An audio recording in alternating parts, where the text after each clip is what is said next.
runners-up in the First Division and losing finalist in the Littlewoods Cup, achievements most other clubs would celebrate, meant disappointment for Liverpool in 1986-87, even though they began the season by sharing the Charity Shield with rivals Everton. Dalglish made his mark both in the transfer market, adding John Aldridge, Barry Venison and Nigel Strackman to Liverpool's squad, and on the field. Well, the great roar is for the great man, Kenny Dalglish. Not simply the fact that he's one of the great internationals of all time, but the fact that this is his 500th appearance for Liverpool. Almost 37,000 the game just been handed to me here this afternoon. So Kenny Dalglish comes on for the last 13 minutes of this game to say his 500th appearance for Liverpool, and certainly one of the all-time greats. Dalglish making his 500th appearance for Liverpool. But in many ways the season belonged to Ian Rush. He played in all 42 league games, scoring 30 goals, plus another 4 in the Littlewoods Cup, and reaching first one milestone. Problems again now for Liverpool in their area. Mark Lawrence having to clear it away from Faraday, straight down the wing. Manages to find Craig Johnston though. Flicks it to Barry Venison, who's got a lot of space down this wing. He's got the beating of James. Drives it across there looking for Rush. Comes on the left foot, tries a shot, and scores! Ian Rush has scored his 200th goal for Liverpool and given them the equaliser. And then another. Ablett makes an extra man on the left, gets the ball now, plays the ball in, useful little cross to over Rucker. A chance for Rush, it must be there. Great save by Schaefer, it is there. Ian Rush has done it. Ian Rush. Travel got the touch. The ball took the bounce. It trickled into the net. But that doesn't matter, because Liverpool are leading by 3 goals to 1. And Ian Rush, in his last derby match, has scored the goal that matches the Dixie Dean all-time record in matches between our two great clubs. Ian Rush began today on 17 goals in 19 appearances against Everton. He's now got 19 goals against Everton, the same total as the immortal William Ralph Dean, and Liverpool lead 3-1. It's very privileged for myself to be talking about the same bracket as Dixie Dean. I think he's one of the greatest scorers, of all time. And although I've equalled his record in scoring in derbies, it's a great pleasure for me to score that many goals. But more importantly, I'm more happy that we pulled up the 3 points. And to score, my last derby, to score 2 goals and equal, a great record. I'm just very privileged. But I thought the lads done very well today. And say at the end of the day, it's opened the title race a bit more now. Ian Rush, whose end-of-season transfer to Juventus for £3,200,000 was preceded by emotional farewells both at home and away. And the applause rings round the ground now, a standing ovation from all around the ground. Even the Watford supporters cheering away to my left. The top salute to Ian Rush. His final appearance for Liverpool. And how you might expect, he scores on that final appearance. His 39th goal of the season, his 206th for Liverpool on his 330th appearance. And what a way to go out. Liverpool may not have won the league championship. That honour instead goes to their rivals across Stanley Park. But as far as the Liverpool supporters are concerned, the Kop away on the Spion Kop, cheering as Rush makes his way, surrounded by a posse of spectators, stewards and photographers. You'll never walk alone, they cheer, because Rush will never walk alone. Too good to be forgotten, the record which played at the beginning of this game, and he probably is too good to be forgotten, Ian Rush. A legend now at Anfield in their history.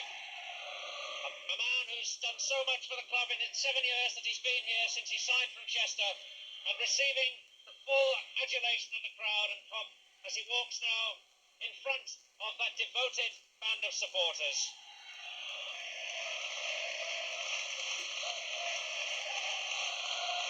And the ground reverberating to the sound of the player's name. Smiles on all the faces of the Liverpool players, although they may have lost the championship. A memorable moment. And it's Ian Rush who leads them forward. Ian Rush saying farewell here at Stamford Bridge. The Chelsea players applauding their own supporters. Ian Rush going away to his own fans and applauding them. Ian Rush will never walk alone, says the banner, away to the right-hand side. So the Welshman leaves for Juventus. Ian Rush bows out as the 4th highest goal scorer in Liverpool's history, behind great names like Gordon Hodgson, Roger Hunt and Billy Little. Rush scored a goal once every 1.6 games. He scored 5 against Luton in October 1983, 4 against Coventry in the same season, and 4 against Everton at Goodison Park the season before, and the 2 which helped to win the FA Cup last season.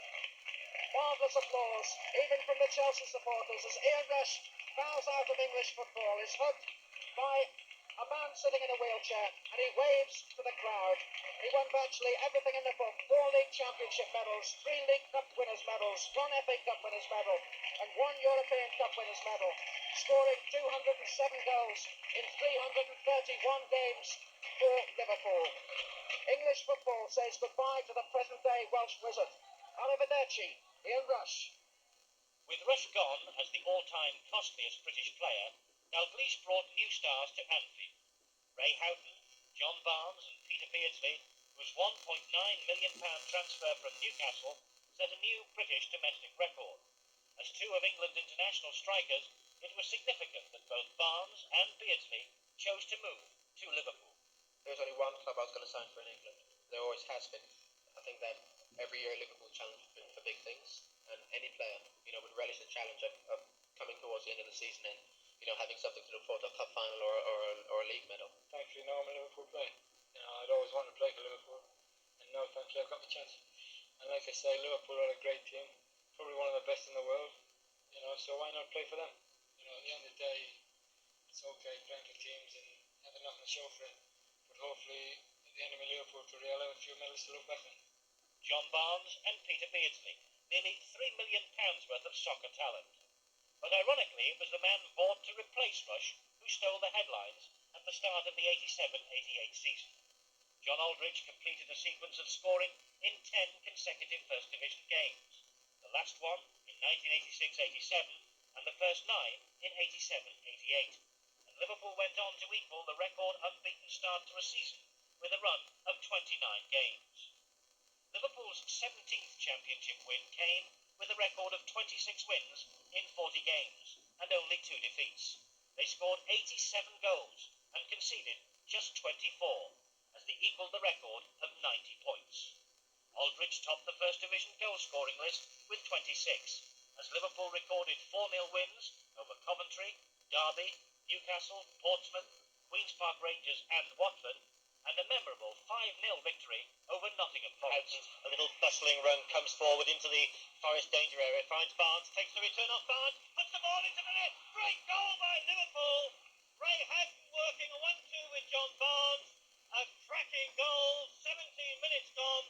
Liverpool 1, Nottingham Forest 0. Beardsley forward for Aldridge, a great ball around Colin Foster. Aldridge with a chance, Aldridge lobs the goalkeeper, 2-0. Corner quickly taken by Houghton, finds Barnes, Barnes snare, great shot! Oh, Gary Gillespie, left-footed, absolutely hammers the ball into the roof of the net. Nothing Sutton can do about that. 3-0 to Liverpool. Spackman forward to Barnes. Barnes faced by Steve Chettle, forced out on that right-hand side. Not edge Chettle, then goes round Crosby as well. Mason square, shot comes in, beautiful goal for Liverpool. Simplistic in its build-up, brilliance in the class from Barnes, nutmegging Gary Crosby, laid it back to Beardsley. Beardsley took it in his stride, all along the ground. Sutton has made some great saves tonight, but he couldn't do anything about that. Liverpool 4, Nottingham Forest 0. Chance for Spackman, Aldridge 5-0. John Aldridge with his second. The championship was on its way back to Anfield, and Liverpool reached their second FA Cup final in 3 seasons with another fine victory over Forest. The referee has a look at his watch. They're singing and dancing away to my left and on the far side as Liverpool take the throw in. But lose possession immediately, and the final whistle blows. The final whistle blows at Hillsborough, and Liverpool are through to the FA Cup final for the second time in 3 years, and the players go to hug and embrace each other and go to applaud the fans on the far side, and Gary Gillespie with a clenched fist salute, more delighted than anybody else after missing out on the last final through illness. So the dream of the second double in 3 years lives on, and Kenny Dalglish is back at Wembley with Liverpool for, would you believe it, the 60th time in his 11-year association with the club. Liverpool go to Wembley next week for the Football League centenary celebration, but they're back there in business on May the 14th for the big one, the one that matters, the FA Cup final. But they missed a record-breaking second double when Wimbledon upset the odds and beat them 1-0. And Aldridge had the dubious honour of becoming the first player to miss a penalty in a Wembley FA Cup final. But Liverpool's outstanding performances throughout the season were recognised when Dalglish was named Manager of the Year for the second time, and John Barnes celebrated his first season as a Liverpool player by being voted both Footballer and Player of the Year. The 1988-89 season, which was destined to end with great tragedy and unexpected drama, began with Liverpool defeating Wimbledon to win their fourth Charity Shield, and announcing the return of one Ian Rush, bought back for £2.8 million. You join us, where the man from Juventus, Ian Rush, takes the field once more for Liverpool. Peter Beardsley goes off, shakes the hand of Rush, and I must say, great applause from the Charlton supporters as well. Good to see that in football. Cheers then all round the ground as Ian Rush walks on the field, not in the famous red, I must say, because with Charlton playing in red, it's Liverpool who've changed to their grey strip. And rather unusually, he's got a red number 12 on the back of his jersey. Ian Rush is back in business. Rush was back in a Liverpool squad that included local lad Gary Ablett, now a regular in the team, reserve goalkeeper Mike Hooper, young Steve Staunton, and was soon to be joined by new signing David Burrows. But the season was overshadowed by the tragedy at Hillsborough on April the 15th, 1989, when 95 Liverpool supporters died and over 200 injured during the club's FA Cup semi-final against Nottingham Forest, which was abandoned after just 6 minutes. Football took a back seat in the hearts and minds of supporters the world over, and Liverpool went into mourning. 200,000 fans turned Anfield into a shrine to those who died, placing flowers and scarves on the pitch and terraces. Players and officials from the club visited the bereaved families, and 2,000 people attended a memorial service at Liverpool's Anglican Cathedral. By the end of the season, the Hillsborough Disaster Fund stood at over £4 million. The championships and FA Cups were the last thing Liverpool and Kenny Dalglish were thinking of. People are asking like various footballing questions, but football's last thing in certainly my mind and the players' minds at that moment in time. What we try to concentrate on doing is doing our best, and a little that we can to help the people that have bereavements and the people obviously are injured. Yesterday, the lads, before they went to the Requiem Mass, had a walk on the pitch and at the club end, and really it was one of the saddest things I've ever seen in my life, but also probably in its own way one of the most beautiful things when you've seen the club go there, like covered in scarves of Liverpool and Everton, and also the flowers and subjects paid to the people who have been less fortunate than myself. But eventually, as Secretary Peter Robinson explained, the club had to turn their minds back to football. Football Association officials have informed the club that this game must be played at Old Trafford on Sunday the 7th of May, kick-off at 1 p.m.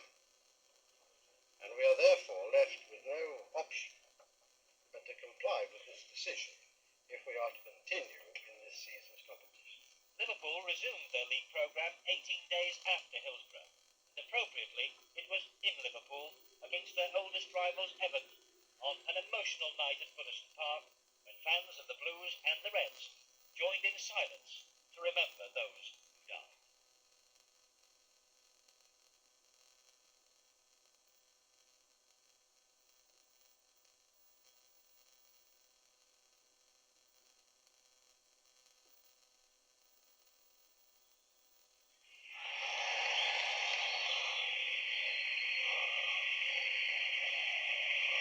A minute's silence where you could have heard a pin drop, and now both sides feel away to receive the applause of their fans. The referee, Neil Midgley, shakes hands with John Smith of Liverpool and his opposite number, Philip Carter, The restaged semi-final with Nottingham Forest was played at Old Trafford. Watch, we're playing time added on for injuries now, and the referee, Ray Lewis from Great Bookham, blows his whistle. Ronnie Whelan clenches both fists in the air. Liverpool have come back from the tragedy of Hillsborough. Their supporters said that they wanted them to play on, and play on they have under the most difficult circumstances, most magnificently. They're through to the FA Cup final at Wembley, but more importantly, they've played their hearts out for those people that were at Hillsborough. The Forest fans applauding as well, but just listen to the crowd. Liverpool's victory meant an emotional and fitting Wembley final against Everton. Liverpool's third cup final in 4 seasons ended in a second victory over their Merseyside rivals with goals from Rush and Aldridge, his 100th for the club, earning them a 3-2 win after extra time. Coming forward now, plays it to Beardsley, still in the Liverpool half of the field. McMahon has made a great run forward. McMahon going through the middle, ball stops for him, played inside, John Aldridge shoots it, John Aldridge has scored for Liverpool.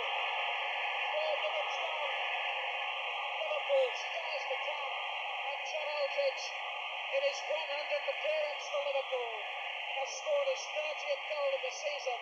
Out to Whelan, midway inside the half. Nicol picks it up, space for Rush inside the box. Ratcliffe has got a John Aldridge scored for Liverpool. Just over 4 minutes gone in extra time. The cross came in from the left-hand side. Steve Nicol, I think it was, who knocked it in right-footed. Ian Rush picked it up on the edge of the 6-yard box. There's 1 or 2 people and 2 small boys running onto the pitch now as Ian Rush turned on the edge of the 6-yard box. He turned sharply away from Kevin Ratcliffe. And there was Rush to turn and volley a glorious goal into the top right-hand corner of the net. Liverpool coming forward. Whelan square to McMahon. Aaron that far side. Now Barnes. Danger for Everton. He's got space. Left foot cross. Preston header. Ian Rush has put Liverpool ahead. The Everton players hold their heads in their hands. Hands on hips. Ian Rush's FA Cup winning goal. Liverpool's hopes of rewarding their loyal fans with a second double at the end of a season marred by tragedy disappeared at Anfield on April the 26th, when Arsenal's famous last-minute winner gave them the First Division Championship. Long ball from Lee Dixon. Smith will hold it up. Plays it square to Thomas. And Thomas has got inside Nicol. And Thomas is there. And Thomas has scored for Arsenal. In injury time, Michael Thomas has scored for Arsenal. A ball played through the gap. Thomas was there. He held off 2 challenges, kept his head. By my watch, we are a minute and a half into injury time, and Michael Thomas may have won the championship for Arsenal. Level on points and with identical goal difference, Arsenal triumphed by the narrowest of margins. They'd scored 8 more goals. Striker John Aldridge was devastated. I think it was devastating momentum. Just couldn't believe what happened. You know, you've got the league 1 minute and next minute it's gone and you can't do nothing about it. The game's over. At the end of the season, Steve Nicol was voted Footballer of the Year, but the compassion shown by all the Liverpool players to the bereaved families after Hillsborough brought them a special Footballers of the Year award. Determined to end the 80s and begin the 90s in the same style as they ended the 70s and began the 80s, Liverpool opened the 1989-90 season with a Charity Shield win over Arsenal and the addition of Glenn Hussein, the most expensive foreign player in British football.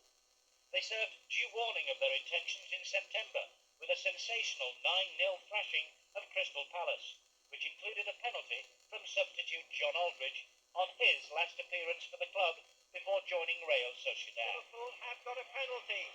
Ronnie Whelan was brought down, the ball threaded through to him down that left-hand side, and probably the tackle, which looked least like a penalty, looked as if it was going to go unrewarded again, and I think we're going to see quite a dramatic substitution here because Roy Evans is out with the number 7 board for Peter Beardsley. Beardsley is coming off. John Aldridge is going on. John Barnes has put the ball on the penalty spot, but I just wonder if John Aldridge is going to take a penalty. Listen to the crowd. Steve McMahon, him on the back, says, come on mate, this could be your last game. He comes up, he's going to take the penalty. What a remarkable piece of romantic history, Liverpool, who are not in the mood for doing this sort of thing. John Aldridge comes on the field as the substitute, hits it, scores! Well, that must be the quickest goal ever by a substitute.